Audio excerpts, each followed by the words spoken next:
Hello दोस्तों, मैं सिंपी वर्मा आप सभी लोग का मिशन रोजगार परिवार में हार्दिक स्वागत करती हूँ। जैसा कि आप सभी लोग जो है स्वर और व्यंजन कंप्लीट वर्णमाला पढ़ चुके हैं। दोस्तों, आप लोग ज्यादा से ज्यादा लोग जल्दी से जल्दी जुड़ जाइए, चैनल को सब्सक्राइब कर दीजिए। और सबको पता है आपका और हमारा टारगेट क्या है, 1K सब्सक्राइब जो है एक हफ्ते में करना। तो आप लोग जल्दी से जल्दी चैनल को सब्सक्राइब कर दीजिए और ज्यादा से ज्यादा लोगों तक शेयर कर दीजिए। दोस्तों, आज जो है हम सभी लोग संधि पढ़ेंगे। क्या पढ़ेंगे? संधि। इसके पहले हम स्वर और व्यंजन कंप्लीट पढ़ चुके हैं, जिसमें किसी को कोई भी प्रॉब्लम हो तो वो कमेंट करके बताएगा। और बहुत ही जल्द हम आप लोग को वर्णमाला पे प्रश्नोत्तरी लेके आने वाले हैं। तो आज हम लोग शुरू करते हैं संधि। देखेंगे दोस्तों, संधि। कोई हमें बताएगा संधि का शाब्दिक अर्थ क्या है? कोई भी हमें बताए संधि का शाब्दिक अर्थ क्या है?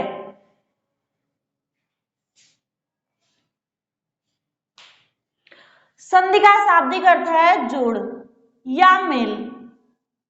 संधि का शाब्दिक अर्थ क्या है? जोड़। और ये जोड़ जो है हमेशा दो वर्णों के बीच में होता है। हम देखेंगे संधि की व्युत्पत्ति किससे हुई है? सम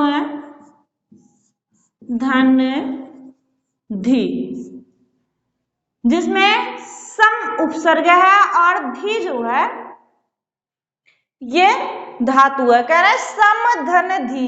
सम का मतलब पूर्णतया। सम का मतलब क्या होता है? पूर्णतया। और धी का मतलब क्या होता है? धारण करना। धी का मतलब क्या होता है? धारण करना।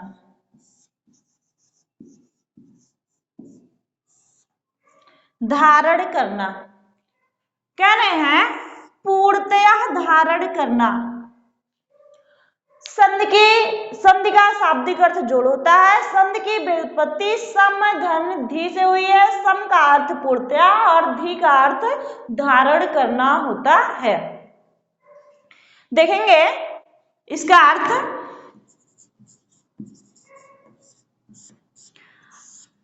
अर्थात दो ध्वनियों वर्णों को धारण करना या मिलाना। कह रहे हैं अर्थात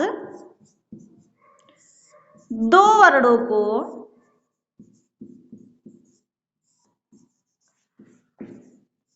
धारण करना।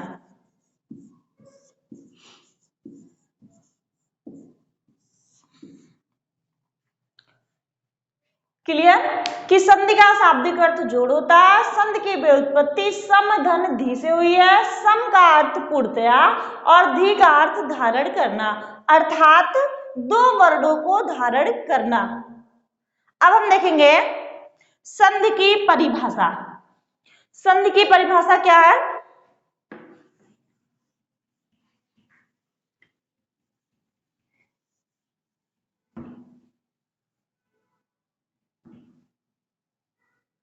संधि की परिभाषा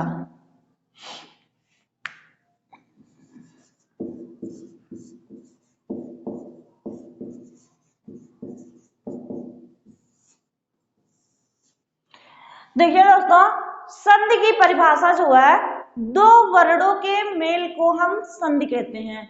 लेकिन ध्यान दीजिए, जो दो वर्ड वो दो वर्ड मिलते कहाँ हैं हमें, तो ये जो है परिभाषा को हम छेड़ना नहीं चाहते हैं। उसमें ये होना चाहिए कि दो शब्दों के दो वर्णों के मेल को संधि कहते हैं।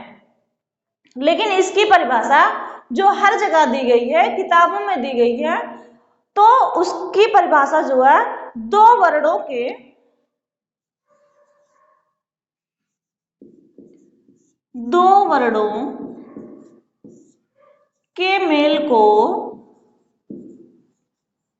मेल को संधि कहते हैं।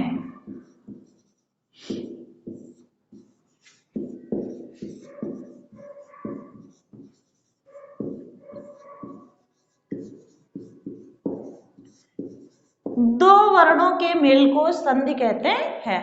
क्लियर? हम देखेंगे दो वर्ण। सबसे पहले हम समझेंगे कि वो दो वर्ण कौन से हैं। कह रहे हैं दो वर्णों के मेल को संधि कहते हैं, ये तो सबको पता है, सब लोग जान रहे हैं। और ये भी ध्यान दीजिए कि हमेशा संधि जो है यहाँ दो शब्दों के, दो वर्णों के मध्य होती है। समझ में आई बात? कह रहे हैं, देखेंगे हम शब्दों का, ऐसे लिखेंगे, पूर्व पद शब्दों का पहला वर्ण,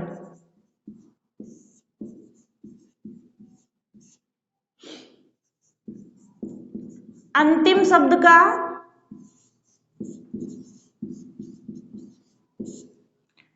कह रहे हैं पूर्व पद शब्दों का अंतिम वर्ण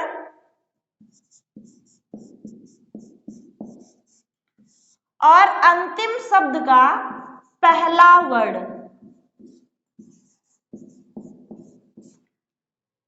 मेल हमारा कहाँ होता है कि पूर्व पद शब्दों का अंतिम वर्ण और अंतिम शब्द का पहला वर्ण, इन दोनों के बीच में ही मेल होता है। हम उदाहरण से समझेंगे। विद्याधन आलय,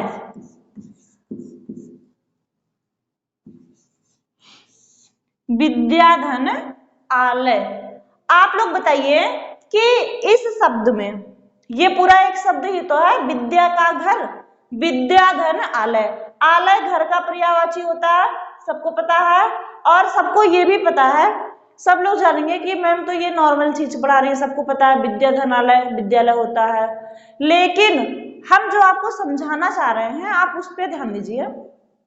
कह रहे हैं विद्याधन आलय, विद्या का घर।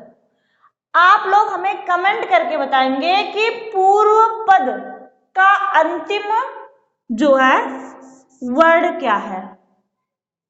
हम अंतिम शब्द का पहला वर्ण जो है ये लिख रहे हैं। आप लोग हमें बताएंगे कि पूर्व पद का अंतिम वर्ण क्या है। आप कमेंट करके बताइए, तब तक हम ये लिख रहे हैं।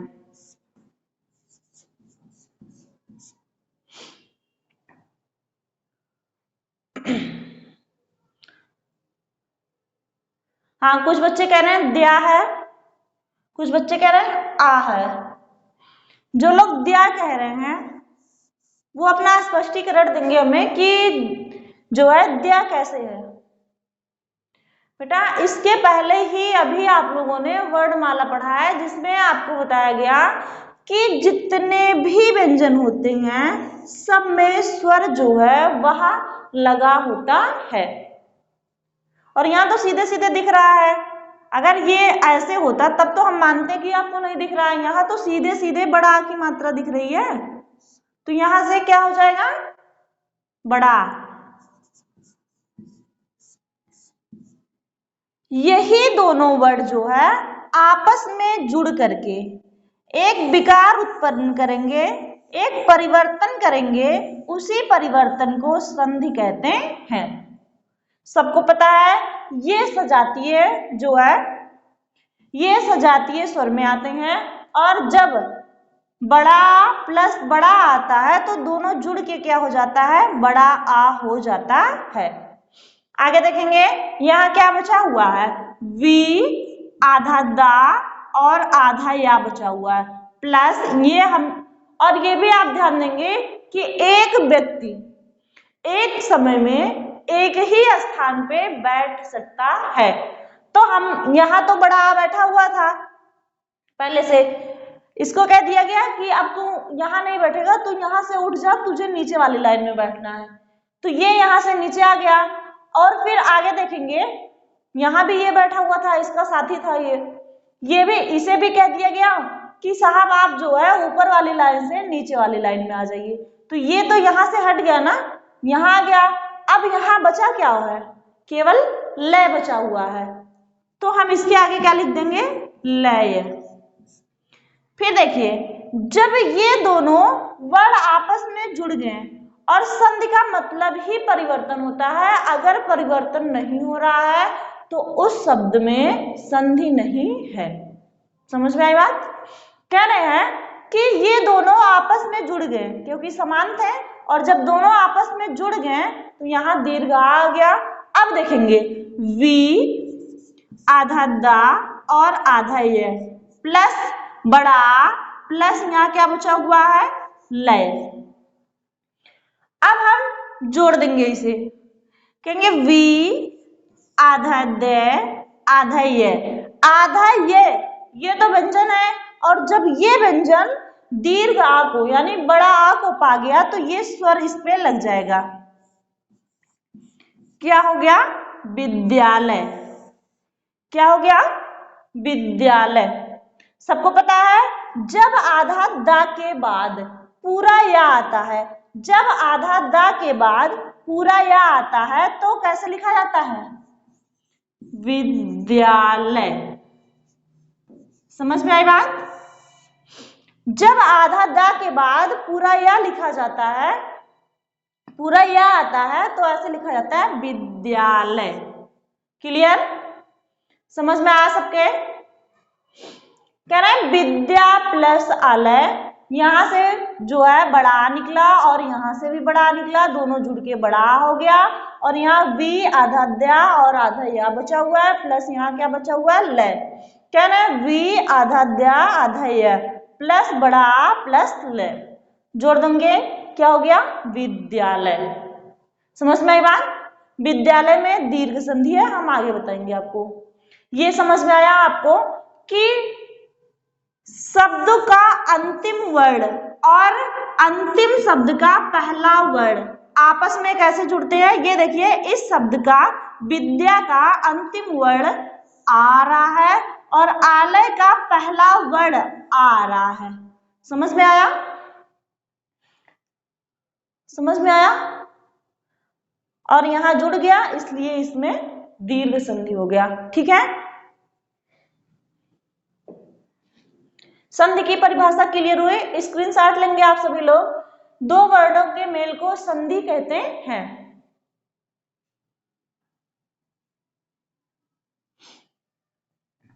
अगली हेडिंग डालेंगे हम संधि के प्रकार। क्या हेडिंग डालेंगे? संधि के प्रकार।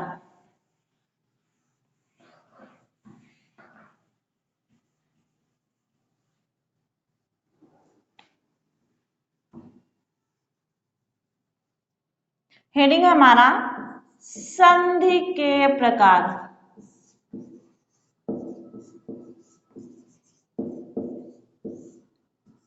संधि कितने प्रकार की होती है? 3 प्रकार की।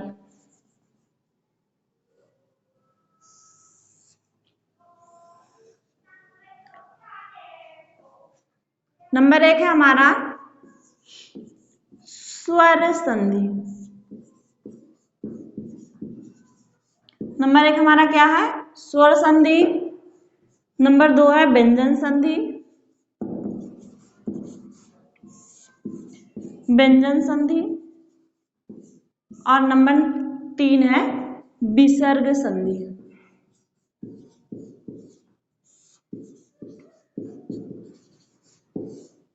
विसर्ग संधि। क्लियर हुआ? संधि कितने प्रकार की होती है? 3 प्रकार की होती है। ये पूछा गया है कि संधि के प्रकार हैं, ऑप्शन दे देगा 1 2 4 3। तो संधि कितने प्रकार की होती है? 3 प्रकार की होती है। समझ में आई बात?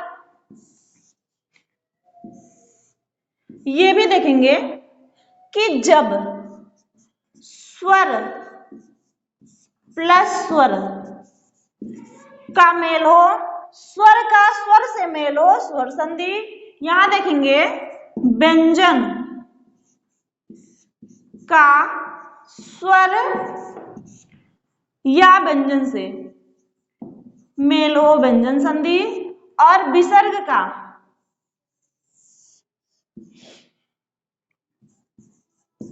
कह रहे हैं विसर्ग का मतलब गुणा, कह रहे हैं विसर्ग का स्वर या व्यंजन से मेल हो तो क्या हो जाएगा, विसर्ग संधि हो जाएगा। कह रहे हैं जब स्वर का स्वर से मेल हो तब स्वर संधि होती है, और जब व्यंजन का स्वर या व्यंजन से मेल हो तब व्यंजन संधि होती है, और जब विसर्ग का स्वर या व्यंजन से मेल हो तब विसर्ग संधि होती है। क्लियर। अब हम पहली हेडिंग डालेंगे स्वर संधि। पहली हेडिंग क्या डालेंगे, स्वर संधि।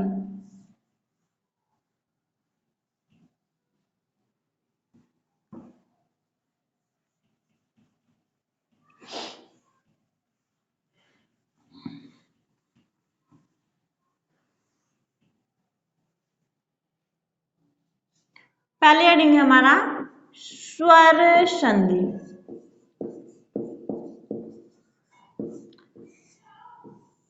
परिभाषा देखेंगे हम इसकी। स्वर का स्वर से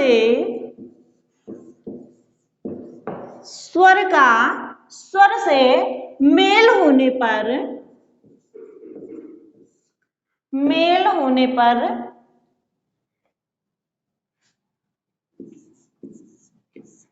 जो विकार या जो परिवर्तन होता है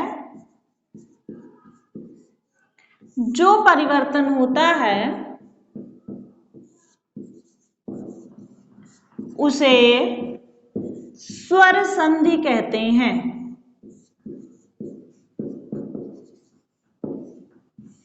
उसे स्वर संधि कहते हैं।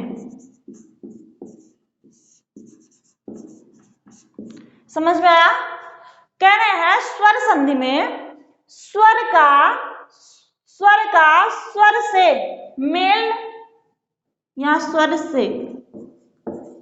स्वर का स्वर से मेल होने पर जो परिवर्तन होता है उसे स्वर संधि कहते हैं। समझ में आई बात। हम समझेंगे इसे। इधर भी स्वर रहेगा और प्लस के इधर भी स्वर रहेगा, लेकिन इतना ध्यान देंगे कि जो पहले स्वर रहेगा ये मात्रा के रूप में रहेगा। किसके रूप में रहेगा, मात्रा के।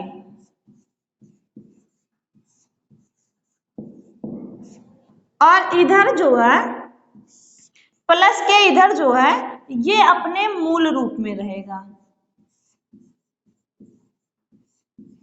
मूल रूप में आपको स्वर भी पढ़ाया गया है, 11 स्वर बताए गए हैं, आपको मात्राएं भी बताई गई हैं 10। समझ में आई बात।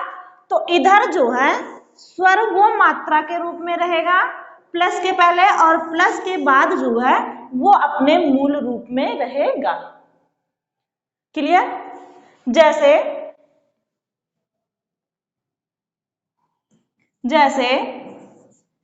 देवधन आलय,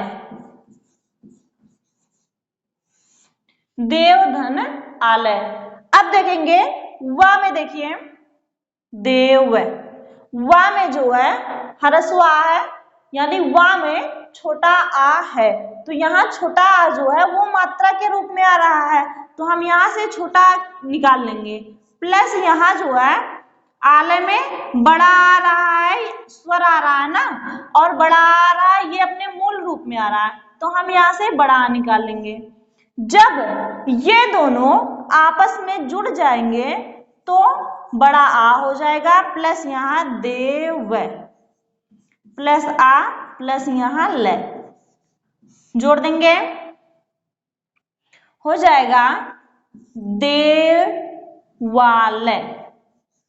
क्या हो गया, देवालय। हम आपको ये समझा रहे थे कि इधर स्वर प्लस के पहले जो स्वर आता है वो मात्रा के रूप में आता है, तो ऐसे ही इसमें जो प्लस के पहले का स्वर है वो हमेशा व्यंजन में लग के आएगा। समझ में आई बात। और जो प्लस के बाद में स्वर आएगा वो अपने मूल रूप में आएगा। क्लियर। किसी को कोई दिक्कत, आप लोग स्क्रीनशॉट ले लीजिए इसका।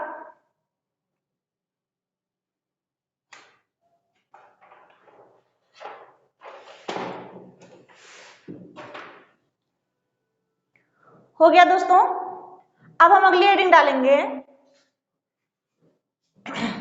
स्वर संधि के भेद।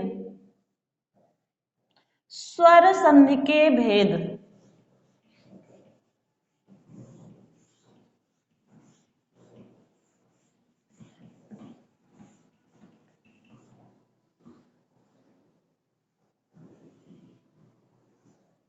अगली हेडिंग हमारा स्वर संधि के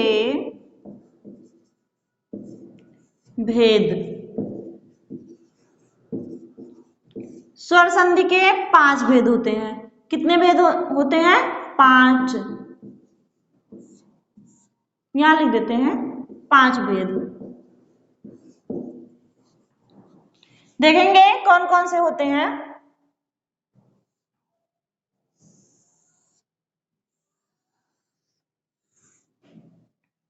नंबर 1 हो गया दीर्घ स्वर संधि।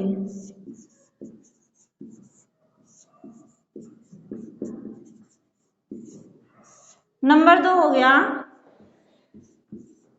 गुण संधि। नंबर 3 वृद्धि संधि। नंबर 4 यण संधि। नंबर 5 अयादि संधि।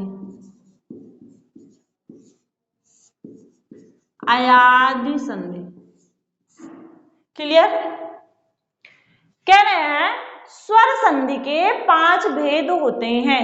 नंबर 1 दीर्घ स्वर संधि, गुण संधि, वृद्धि संधि, यण संधि, अयादि संधि। स्वर संधि के कितने भेद होते हैं? 5। क्लियर? अब हम पढ़ेंगे दीर्घ स्वर संधि। क्या पढ़ेंगे? दीर्घ स्वर संधि। समझ में आ रहा है?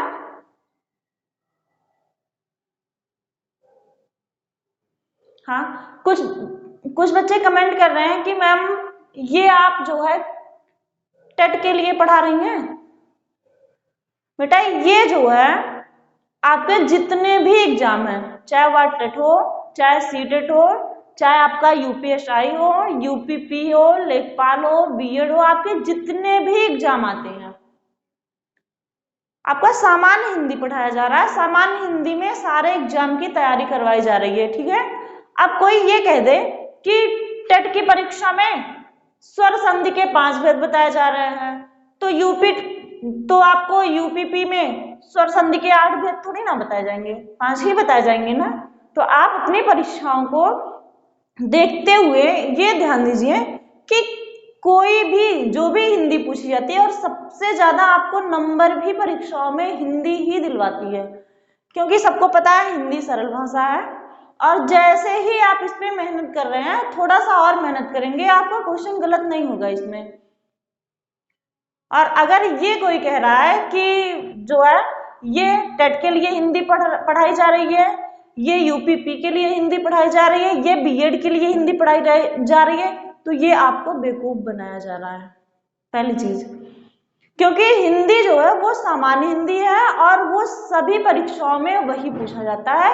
आपको जब हमने वर्णमाला पढ़ा दिया, वर्णमाला के कोई भी टॉपिक आपको नहीं छोड़ा गया, सब कुछ बता दिया गया, निचोड़ बता दिया गया वर्णमाला में। कहीं से भी पूछे, हम सबसे पहले जड़ को पकड़ेंगे ना। अगर हमारा जड़ ही कमजोर है तो हम ऊपर से ऐसे, जैसे आप संधि पढ़ रहे हैं, बहुत सारे बच्चे क्या करते हैं, ऐसे रटे रहते हैं, हिमधनालय हिमालय, देवधनालय देवालय। तो इससे, और ये भी याद करेंगे, हाँ देवालय में दीर्घ संधि है, हिमालय में दीर्घ संधि है, विद्यार्थी में दीर्घ संधि है, विद्यालय में दीर्घ संधि है। तो जब हम नियम को पढ़ेंगे, नियम हमें याद रहेगा, कितने भी कोई भी उदाहरण आए, कोई भी चीज जो है आपसे पूछा जाए परीक्षा में, आप आराम से कर सकते हैं। लेकिन जब आप रटे रहेंगे तो आपका गलत हो सकता है, क्योंकि नहीं भूल सकते हैं आप। समझ में आई बात? तो आप ध्यान देंगे, ये सभी परीक्षाओं के लिए पढ़ाया जा रहा है। कोई भी ऑल एग्जाम हो, चाहे जो परीक्षा हो जिसमें हिंदी आती है, वो सभी परीक्षाओं के लिए पढ़ाया जा रहा है। क्लियर? अब हम पढ़ेंगे दीर्घ स्वर संधि। हमारी हेडिंग क्या रहेगी? दीर्घ स्वर संधि।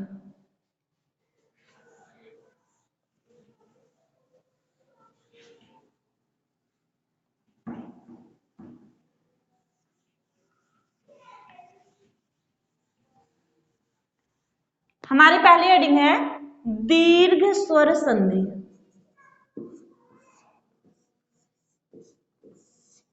देखेंगे हम इसे सूत्र से समझेंगे, या फिर हम ऐसे समझ लेते हैं कि दीर्घ का मतलब बड़ा होता है, स्वर कि जब जिस शब्द में बड़ा स्वर लगा हो उसे दीर्घ संधि कहते हैं। कह रहे हैं दीर्घ स्वर संधि में हम परिभाषा देखेंगे कि जब ह्रस्व या दीर्घा यानी छोटा या बड़ा के बाद छोटा या बड़ा आए तो क्रमशः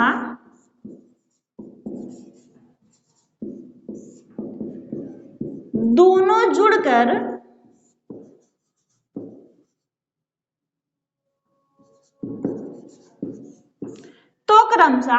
दोनों जुड़ करके बड़ा आ हो जाता है। क्या हो जाता है? बड़ा आ हो जाता है।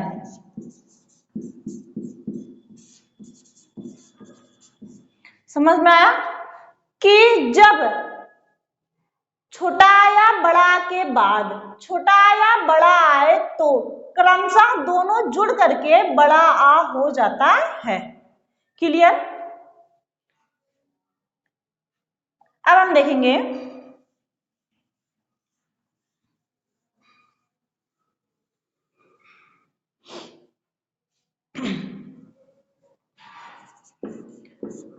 छोटा और इधर छोटा दोनों जुड़ के क्या हो गया? बड़ा। फिर इधर बड़ा प्लस इधर छोटा दोनों जुड़ के क्या हो गया? बड़ा। दोनों तरफ बड़ा आएगा तो भी जुड़ के क्या हो जाएगा? बड़ा। इधर छोटा आ गया और इधर बड़ा आ गया तब भी जुड़ के क्या हो जाएगा? बड़ा। समझ में आया? छोटा या बड़ा के बाद छोटा या बड़ा आए तो दोनों जुड़ के बड़ा आ हो जाता है। समझ में आई बात? अब हम उदाहरण देखेंगे।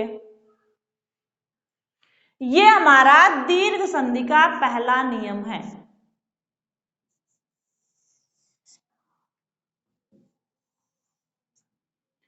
उसी तरीके से हम दीर्घ संधि का दूसरा नियम देखेंगे कि प्लस के पहले छोटी और इधर भी छोटी आए तो दोनों जुड़ के क्या हो जाएगा? बड़ी। फिर इधर प्लस के पहले बड़ी और इधर बड़ी आए फिर भी दोनों जुड़ के क्या हो जाएगा? बड़ी। प्लस के पहले बड़ी आए और प्लस के बाद छोटी आए फिर भी दोनों जुड़ के क्या हो जाएगा? बड़ी। और प्लस के पहले छोटी आए प्लस के बाद बड़ी आए फिर भी दोनों जुड़ के क्या हो जाएगा? बड़ी। ये हमारा दूसरा नियम है। और तीसरा नियम है कि यदि प्लस के पहले छोटा हुआ है और प्लस के बाद भी छोटा हुआ है तो दोनों जुड़ के क्या हो जाएगा? बड़ा हो।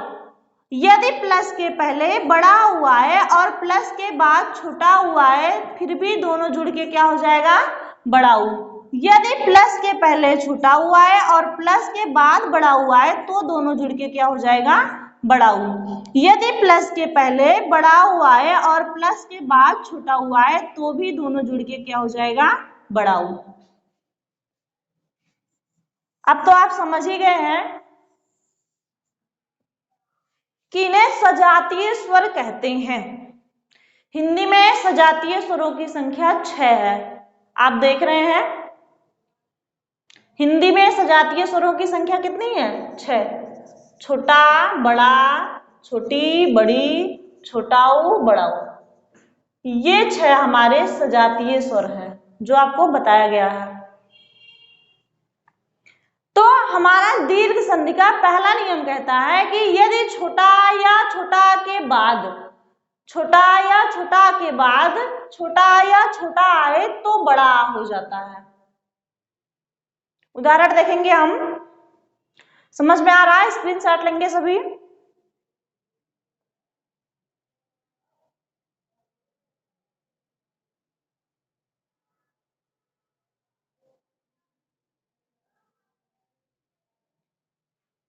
हो गया? उदाहरण देखेंगे।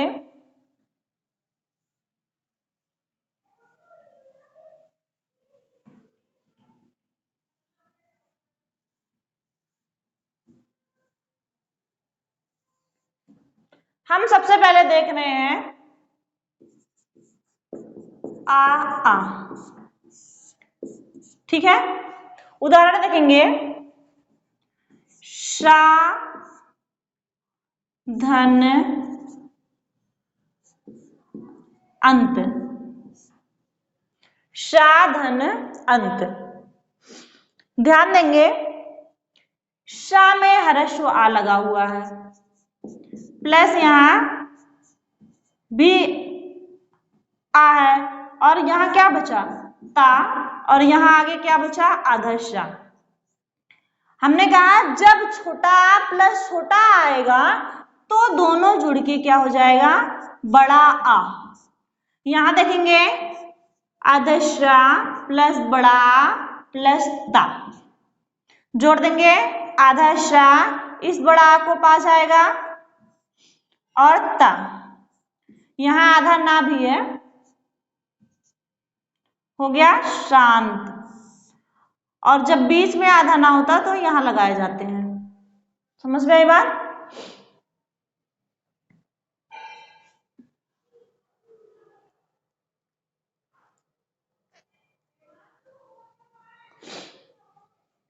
आगे देखेंगे,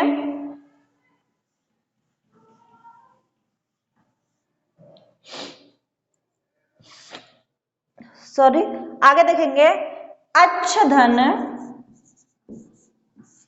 अंश। छोटा प्लस छोटा दोनों जुड़ के क्या हो गया? बड़ा। यहां आ और आधा छा बचा, प्लस बड़ा प्लस यहां सा बचा, जोड़ देंगे, क्या हो गया? अच्छांश। आपको हम ढेर सारे उदाहरण बता रहे हैं, हम आपका संधि विच्छेद और जो है आगे शब्द भी लिखते चले जाएंगे। अब आपको समझ में आ गया ना कि अच्छ धन अंश क्या हो गया? अच्छांश। समझ में आई बात? अब हम लिखेंगे एक साइड से, फिर अभी हम आपको कैसे दीर्घ संधि है कैसे पहचानते हैं ये भी बता रहे हैं। लिखेंगे उत्तर धन अर्ध। क्या हो गया हमारा? उत्तरार्ध।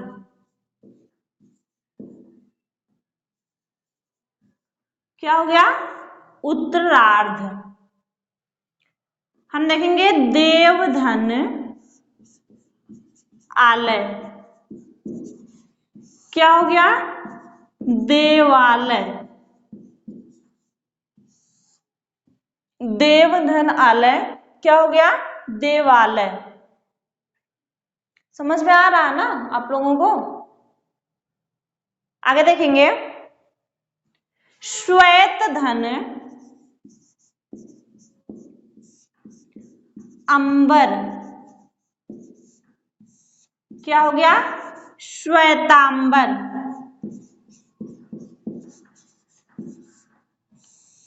श्वेतांबर।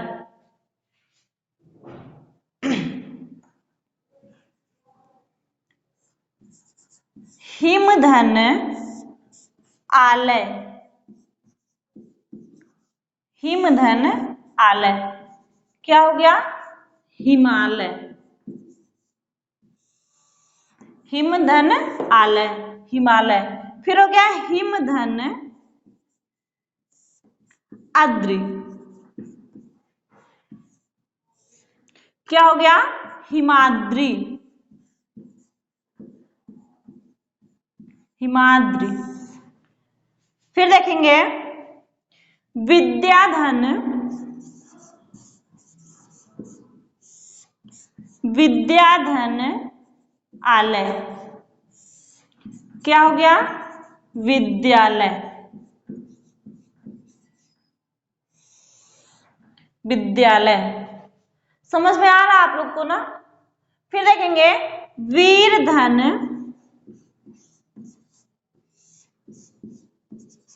अंगना। क्या हो गया? वीरांगना,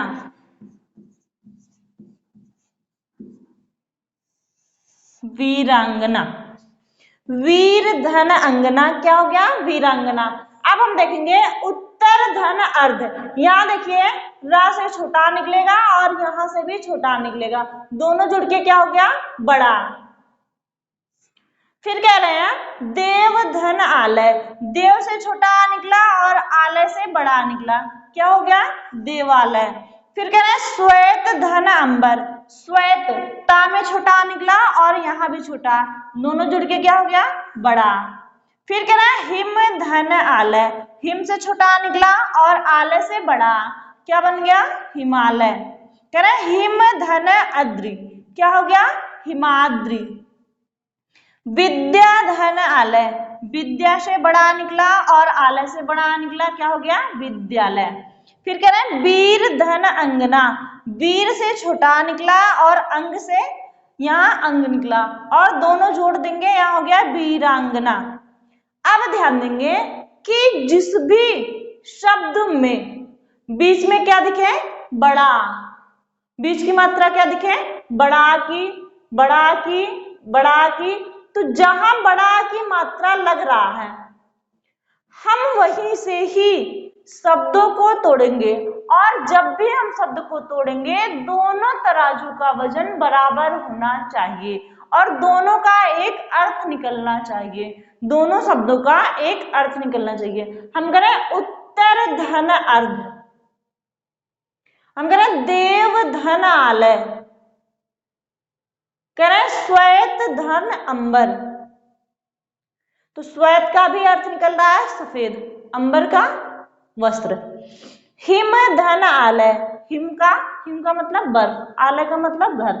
तो दोनों का जो है वजन बराबर होना चाहिए। दोनों जहां से हमें तोड़ना है वहां बीच में देखिए दीर्घ संधि में बीच में बड़ा की मात्रा लग रही है। समझ में आया?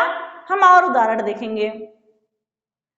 जैसे मृग धन अंग। क्या हो गया? मृगांक, मृगांक। मृग धन अंक क्या हो गया? मृगांक। हम कह रहे हैं दीप धन अवली। क्या हो गया? दीपावली। फिर हम कह रहे हैं गीत धन अंजलि। क्या हो गया? गीतांजलि।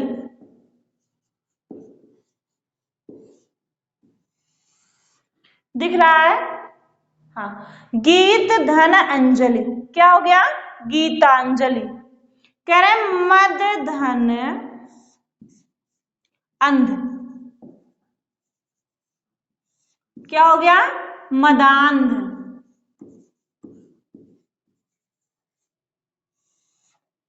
फिर कह रहे हैं गीत धन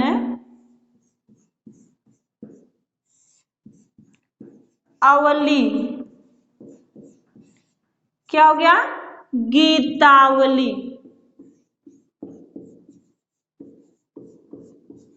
गीतावली। गीत धन अवली क्या हो गया? गीतावली। फिर कह रहे हैं जन्म धन अंतर। क्या हो गया? जन्मांतर। जन्म धन अंतर क्या हो गया? जन्मांतर। कह रहे हैं नील धन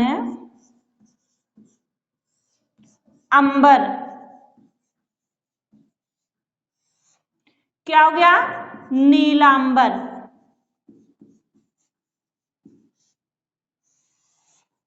नीलांबर। कह रहे हैं उपधन अर्जन, दिख रहा है?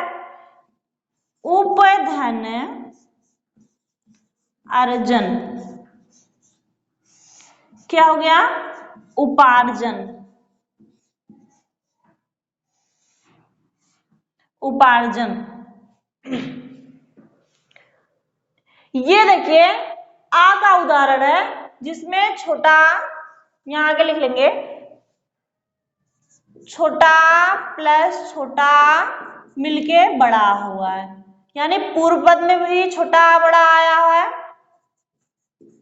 और प्लस के बाद भी छोटा बड़ा आया है, दोनों जुड़ के क्या हो गया? बड़ा। देख लीजिए, मृगांक में बीच में बड़ा लग रहा है, दीपावली में बड़ा, गीतांजलि में, मदांत में, गीतावली में, जन्मांतर में, नीलांबर में, उपार्जन में।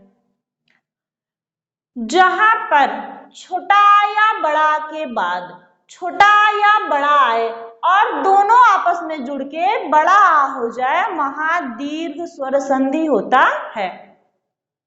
आप इसका स्क्रीनशॉट लेंगे, हम और उदाहरण बताएंगे आपको दीर्घ संधि का। स्क्रीनशॉट ले लीजिए सभी लोग।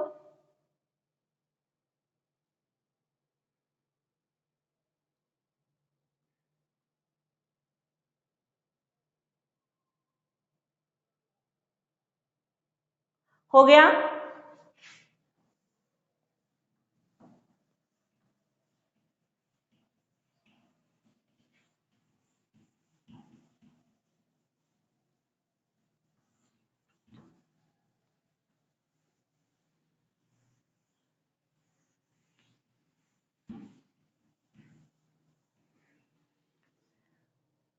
समझ में आ रहा है?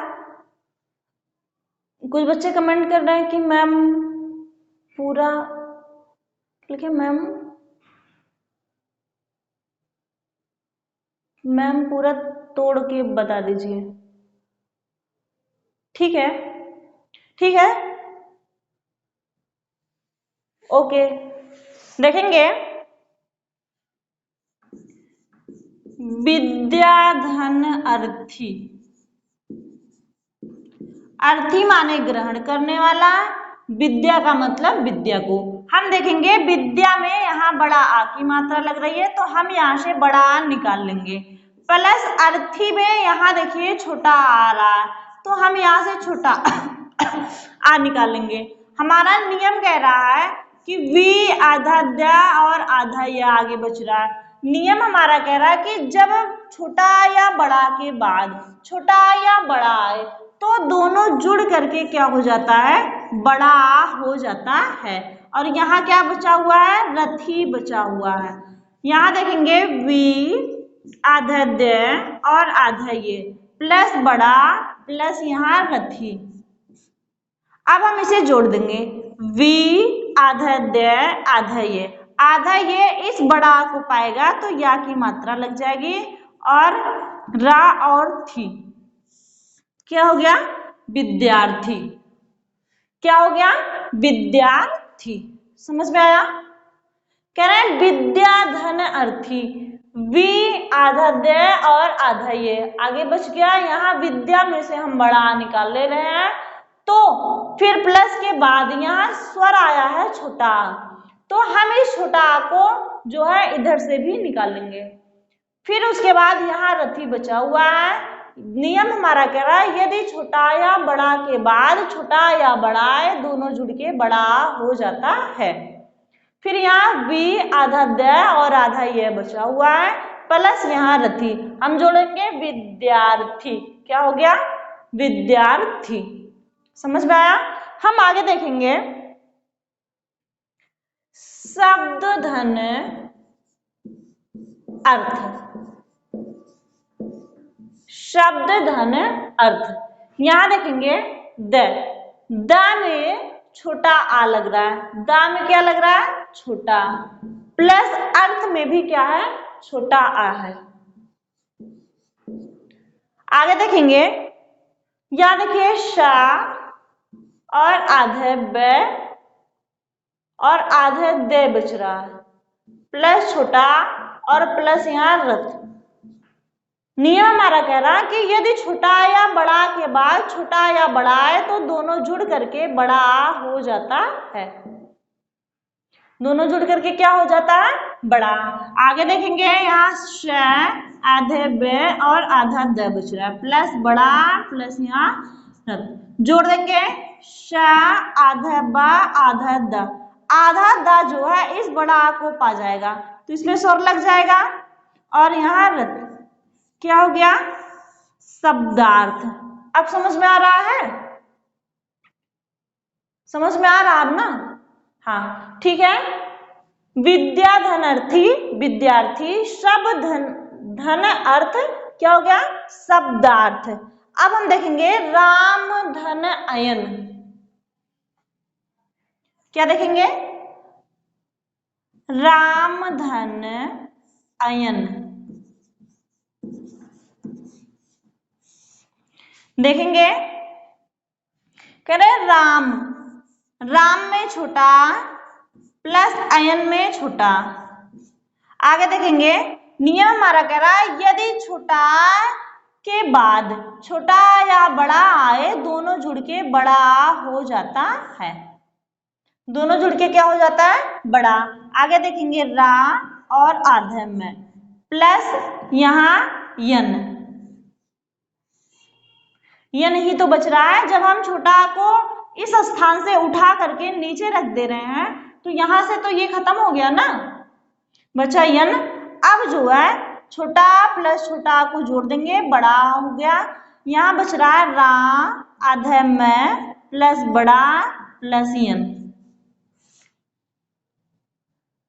लिख देंगे रा और इस पे बड़ा लग जाएगा, यह खाली न खाली,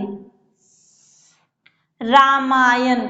लेकिन यदि या के बाद ना आता है तो ये ड़ा में बदल जाता है। किस में बदल जाता है? ड़ा में। हो गया रामायण। समझ में आई बात? आगे देखेंगे हम,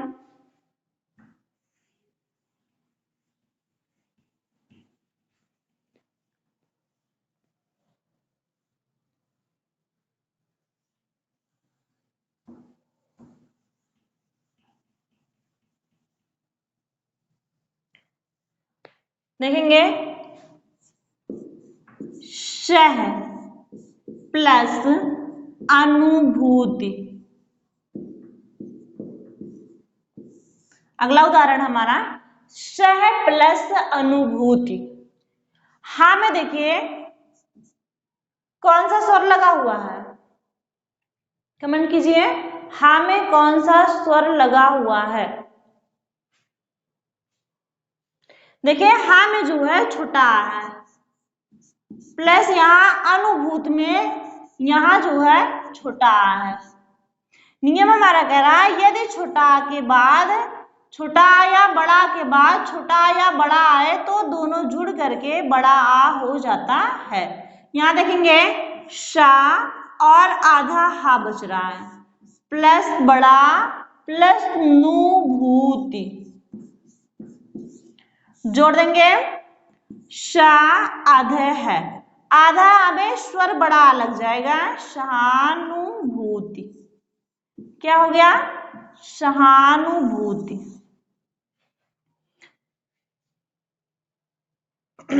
आगे लिखेंगे अगला उदाहरण चर धन अचर।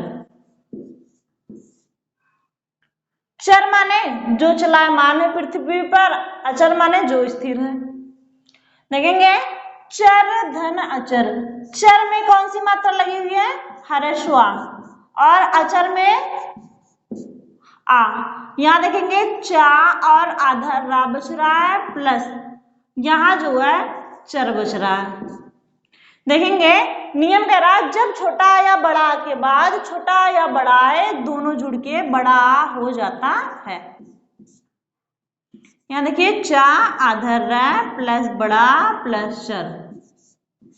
जोड़ देंगे आधा र, आधा र इस स्वर बड़ा को पा जाएगा तो इसमें स्वर की मात्रा लग जाएगी, फिर चर, क्या हो गया?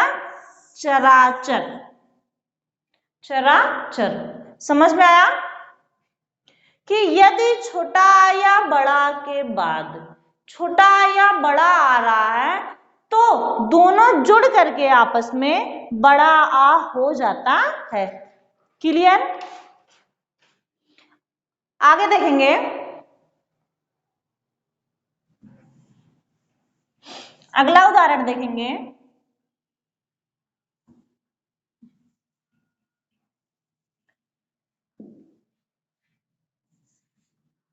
रामधन अवतार, रामधन अवतार। यहां देखेंगे राम में छोटा निकलेगा और प्लस यहां से भी छोटा, दोनों जुड़ के क्या हो गया? बड़ा। यहां क्या बचा हुआ? रा आधम और प्लस यहां वातार। यहां देखेंगे रा अधम प्लस बड़ा प्लस वातार, जोड़ देंगे, क्या हो गया? रामावतार। क्या हो गया? रामावतार। आगे देखेंगे रक्तधन अंबुज, अंबुज, अंबुज किसका पर्यायवाची है? अंबुज किसका पर्यायवाची है?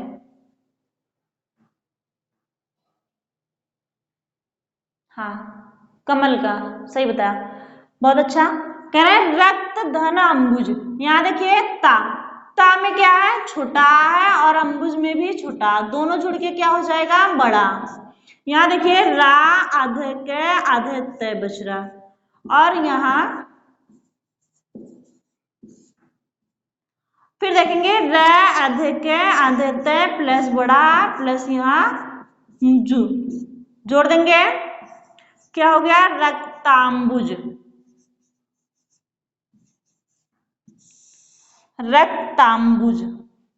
ठीक है, अगला उदाहरण देखेंगे रसधन अयन। यहां से छोटा निकलेगा, यहां से भी छोटा, दोनों जुड़ के क्या हो जाएगा? बड़ा। यहां र आधस्य प्लस यहां यन,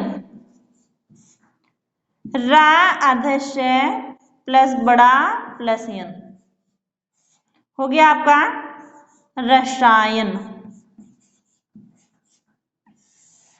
क्या हो गया? रसायन। अब तो आपको दीर्घ संधि एकदम क्लियर हो गई ना, कि जहां छोटा या बड़ा के बाद छोटा या बड़ा आए तो हमेशा बड़ा आ हो जाता है।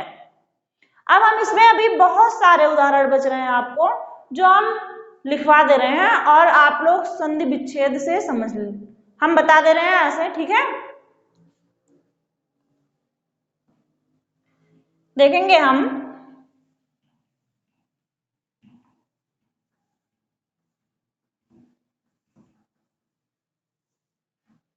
अगला उदाहरण है परधन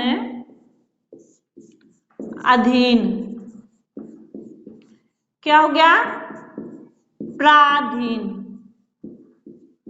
पराधीन माने दूसरों के अधीन। जैसे पूर्ण धन अंक, क्या हो गया? पूर्णांक, पूर्ण धन अंक क्या हो गया? पूर्णांक। जैसे हम कहें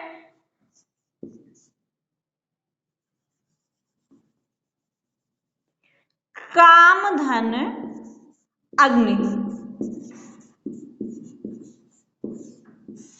क्या हो जाएगा? कामाग्नि।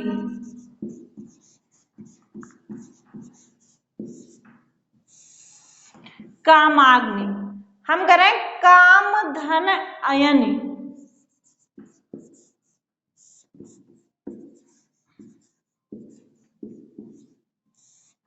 क्या हो गया? कामायनी। कामायनी किसकी रचना है? कमेंट करके बताइए आप लोग, कामायनी किसकी रचना है और किस भाषा में लिखा गया है? कामायनी किसकी रचना है और किस भाषा में लिखा गया है? आगे लिखेंगे पुष्पधन अवली। क्या हो गया? पुष्पावली। पुष्पधन अवली क्या हो गया? पुष्पावली। हम गए तीर्थधन अटन। क्या हो जाएगा? तीर्थाटन। फिर हम कह रहे हैं रत्नधन अवली। क्या हो गया? रत्नावली। हिंदी साहित्य के इतिहास में भक्ति काल में रत्नावली किसकी पत्नी का नाम था? आप क्वेश्चन कमेंट करके बताएंगे, रत्नावली किसकी पत्नी का नाम था? ऑप्शन है कबीरदास, सूरदास, तुलसीदास, बिहारी लाल। आप बताएंगे रत्नावली किसकी पत्नी का नाम था? आगे देखेंगे राष्ट्रधन अध्यक्ष। क्या हो गया? राष्ट्राध्यक्ष। प्रधान धन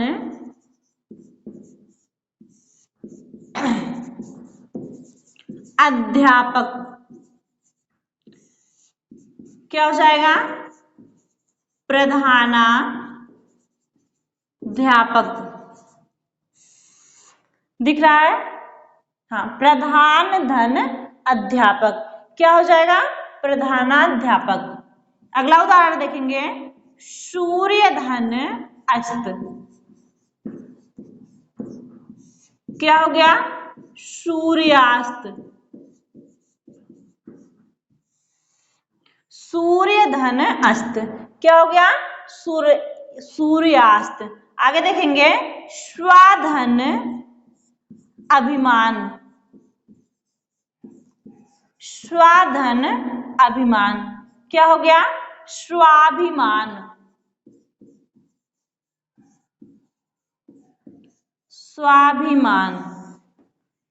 हिमधन, अगला उदाहरण है हिमधन अंशु।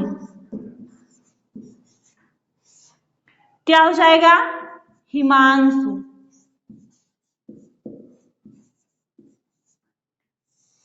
हिमांशु। कह रहे हैं जीवधन अस्म। क्या हो गया? जीवाश्म।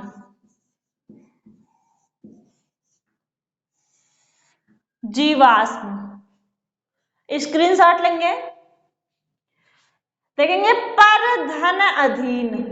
यहाँ देखिए रा में छोटा और अधीन में आ में छोटा दोनों जुड़ के क्या हो गया? दीर्घा। तो यहाँ क्या हो गया? प्राधीन। कह रहे पूर्ण धन अंक। क्या हो गया? पूर्णांक। काम धन अग्नि। क्या हो गया? कामाग्नि। काम धन अयनी। क्या हो गया? कामायनी। कह रहे पुष्प धन औली। क्या हो गया? पुष्पावली। कह रहे तीर्थ धन अटन। क्या हो गया? तीर्थाटन। रत्न धन औली। क्या हो गया? रत्नावली। राष्ट्र धन अध्यक्ष। क्या हो गया? राष्ट्राध्यक्ष। प्रधान धन अध्यापक। क्या हो गया? प्रधानाध्यापक। सूर्य धन अस्त। क्या हो गया? सूर्यास्त। स्वाधन अभिमान। क्या हो गया? स्वाभिमान। हिम धन अंशु। क्या हो गया? हिमांशु। जीव धन अश्म। क्या हो गया? जीवाश्म। स्क्रीनशॉट लेंगे,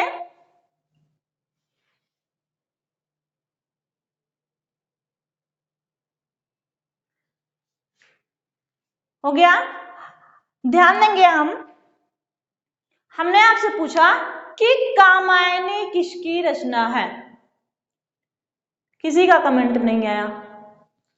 कामायनी जो है ये छायावाद के कवि हैं जयशंकर प्रसाद, उनकी रचना है। और हमने पूछा था रत्नावली किसकी पत्नी का नाम है भक्ति काल में, तो तुलसीदास की पत्नी का नाम क्या है, रत्नावली। रत्नावली का संधि विच्छेद रत्न धन अवली। क्लियर। मिलते हैं कल फिर दोस्तों। आज हमने केवल दीर्घ संधि पढ़ा। दीर्घ संधि में हमने सबसे पहले हमने संधि की परिभाषा देखी, संधि किसे कहते हैं, संधि की परिभाषा।